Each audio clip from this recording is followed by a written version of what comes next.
Hi guys, welcome back.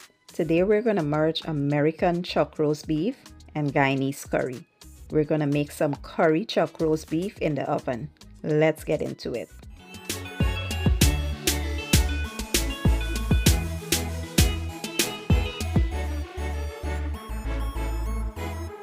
Alright guys, here I have a chuck roast beef. We'll go ahead and marinate it. I already washed and pat dry.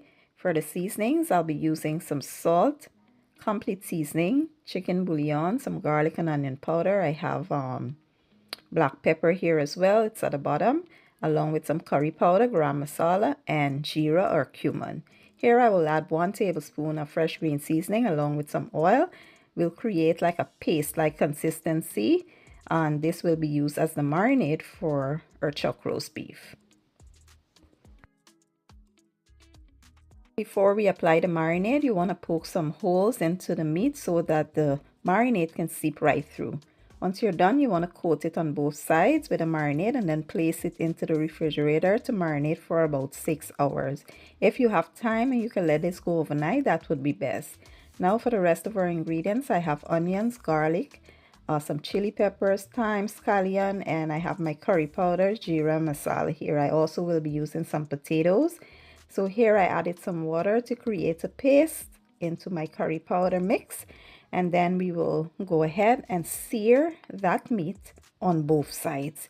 You want to sear it well so you can lock those flavors in. That will also help to cook the raw curry powder that's on the meat. Once we're done, we will set this to the side and proceed to the next step. Here I pulled out a new skillet and I will go ahead and just fry my curry powder until it's fully cooked. So you want to fry this for a good 4 to 5 minutes. Once it becomes darker in color and separates from the oil, that's how you know it's done. We will also come in with our herbs and aromatics here. Give it a good mix and allow it to just continue cooking, like I said, for about 4 to 5 minutes.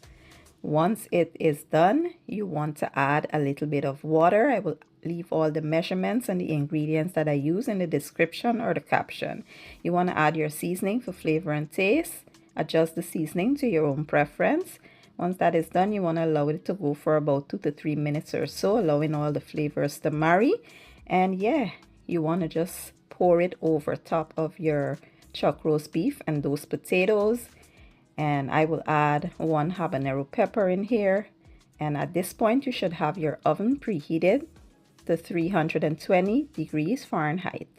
We will cover this because it's an oversafe pot, and we place it into the oven for about 3 to 4 hours. After about 3.5 hours, my kitchen is smelling divine. And as you can see, our chuck roast beef is looking amazing. So, we will go ahead and see what the meat is looking like, if it reaches our desired texture. When I'm making this kind of roast, I don't want my meat to be pulled apart, soft and tender. I want it to be just right with a nice bite to it. And this here is just perfect. Chef's kiss. So I will just pull apart this meat a little so I can plate it up and show you guys the finished product.